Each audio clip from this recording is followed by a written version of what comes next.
Okay, welcome back. This is the channel trying to bring hope to those who feel hopeless, who've either been diagnosed or suspect myalgic encephalomyelitis. And there's Maverick deciding he wants to go the wrong way still. Hey, we're going up still, buddy. Come on, let's go. All right, well, hopefully enjoying the walk instead of looking at me.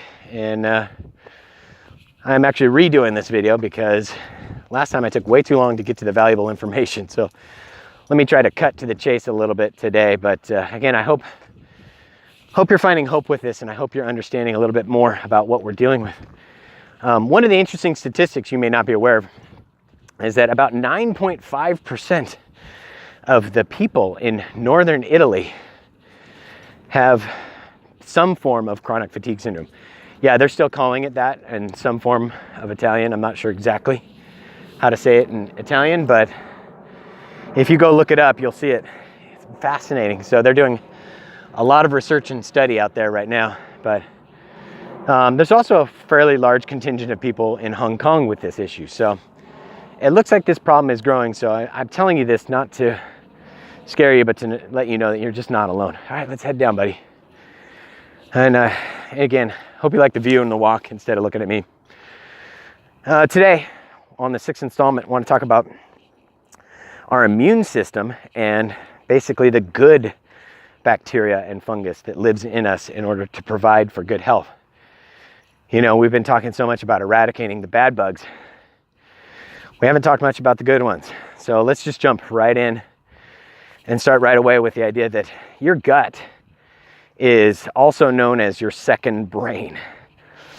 And so much happens when you get that gut feeling. There's a reason for it. There's a part of your central nervous system that exists in your gut.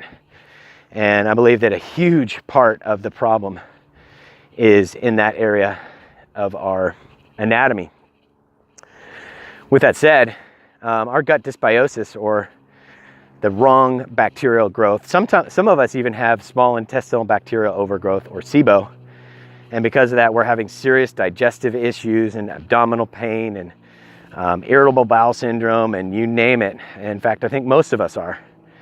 And so it's important to eradicate this. And let me tell you a quick story about an early program that I went on that got me much recovered. Not 100% by any stretch, but instead of just laying in bed all day, I was able to get out on my feet a bit.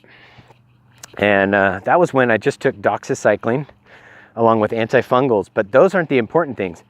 What was important is I was replacing in my gut bacteria that is necessary. And I was eating everything from homemade sauerkraut, which is one of my favorite foods now.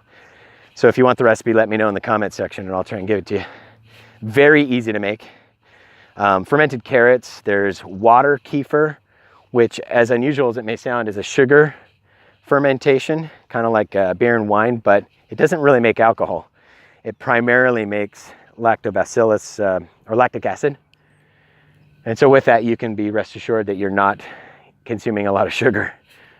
But there's kombucha, there's kimchi, which is a Korean spicy cabbage, kind of like their version of sauerkraut, but for those of you who like spicy food, a great source of probiotics.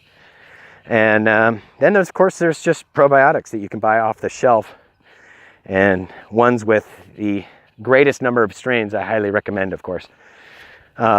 Very successful using all of those, but I think what was even more important was not the probiotic material, but the prebiotic materials, which is so talked about and underutilized in health and medicine. Excuse me while I catch my breath. In fact, I'm going to switch hands here. But I hope you like the view, despite the shakiness that we're going to have as I switch. There we go. By the way, for those of you who are interested, this is a Steadicam that's used just for a phone, and a fantastic tool for this types of stuff. But it's even more fun when you're trying to video your dog or your son or daughter at a sports arena. It's highly recommended, and it's only about $100, so take a look at it if you ever get back on your feet. So with that, I'm hopeful to help you get there. All right, excuse the shakiness, we're back on. So prebiotic materials, those are really, we're talking things like leeks and onion, whether cooked or uncooked. raw garlic, dandelion roots. We could go on and on. I believe that beets, and although beets have a high sugar content, I think beets are a good source, and virtually any vegetable is going to leave some prebiotic material to go into your intestinal tract that will help the existing bacteria flourish. With that, I believe it's time for you to pick up your computer and look up a new regimen of consuming salt. Now, our diet today is, at least the dietitians, are so anti-salt because of high blood pressure and the perception that it is bad for you. But some study of our, and don't take my word for it, go look this up yourself. But some study of our Paleolithic friends, our ancestors, show heavy consumption of salt. And then you look at, not quite so distant in the past, but you look at more recent people, because refrigeration has only been very recent. And before that, even like the sailors would basically use salt as a preservative to keep vegetables and possibly even fruits preserved on their ship with no refrigeration. That's how they were able to stay at sea for so long. They used salt to preserve their meats. So the salt consumption in their diet was ginormous compared to what we've got today. And I'm sorry for the crappy word. We'll just say gigantic instead. But understand, I mean, there's some estimates that it was up to 17 grams of salt, which would mean somewhere around 7 grams of sodium. That's 7,000 milligrams of sodium. I mean, any medical doctor or dietitian today would just freak out if you even suggested that. But let me tell you, I've started taking, not quite that much, but I will actually make a vitamin C and Himalayan salt drink that really helps me at times when I'm struggling to get on my feet. You know, it gives me a little bit of a boost, and the vitamin C helps with creating a higher acid environment that actually helps the good bacteria grow. And that's the other thing, is that you'll hear all the dietitians tout an alkaloid diet, which by no means is a bad thing, but ignoring the acidic environment that is necessary for good bacteria growth in your small intestines, and to avoid the intestinal bacteria overgrowth of things that we don't want, you actually do need acid in your diet. You know, and the things like lime juice, lemon juice are acidic, but they do have an alkaline effect to your bloodstream. So those are very good. I drink a lot of lime and lemon juice as well. With that said, the idea is to recover your GI tract. And excuse me, I'm going to switch hands one more time. And I realize that I'm running out of time if I want to stay in 10 minutes, which is my goal.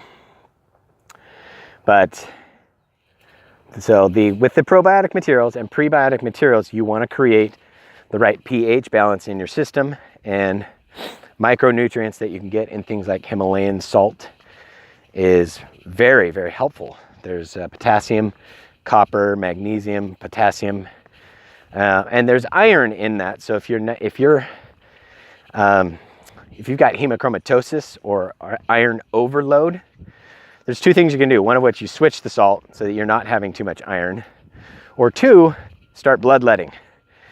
It leads me to another thing that might help you as it helps me. You can actually order online, and of course, check if you're even allowed to do this legally in your region.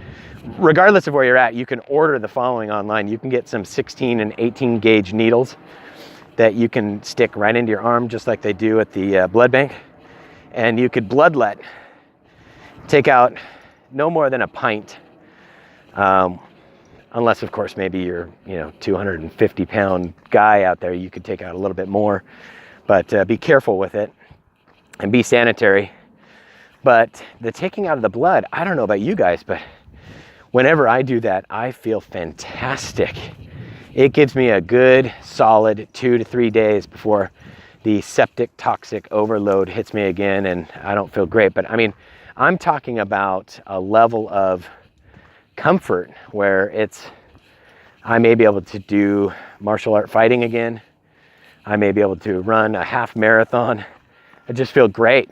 And It doesn't take long for it to degrade though. So it's only good for those times when you really desperately need a good little boost. And it's a great way to detox as well. But as you develop this program, as I suggested, you won't need that as much. And so you can avoid that. It's just a tip that if you're really desperate that you need to get on your feet for a weekend or something like that, I can almost assure you that it will work for you. And if you don't want to do it yourself, you can go to a Red Cross and donate the blood. And if you're worried about sharing your disease or symptoms with somebody, you can call them back later and tell them to just discard the blood because you get sick. So you'll notice they hand you a pamphlet to do that. So anyway, I've gone over a lot. So remember, probiotic materials, prebiotic materials, and create an environment that is safe and effective to growing the right population, especially if you're taking antibiotics right now, right? You need to regrow the population of good bacteria. And then there are some moldy cheeses that you may want to entertain. I'm not going to go into those detail right now, but there are some necessary molds that we need to eat as well, all right? For those of you who are concerned about it, probably less important, but look into that. Anyway, I hope this has given you some additional insight. Just try to remember that your gut is your second brain, and it's where your immune system is created, along with your brain chemicals, including serotonin. So if you're feeling really down and low, that's because your gut is a mess. Hopefully this gets you some help, okay? And I'll look forward to talking to you next time. Take care, and I'll talk to you.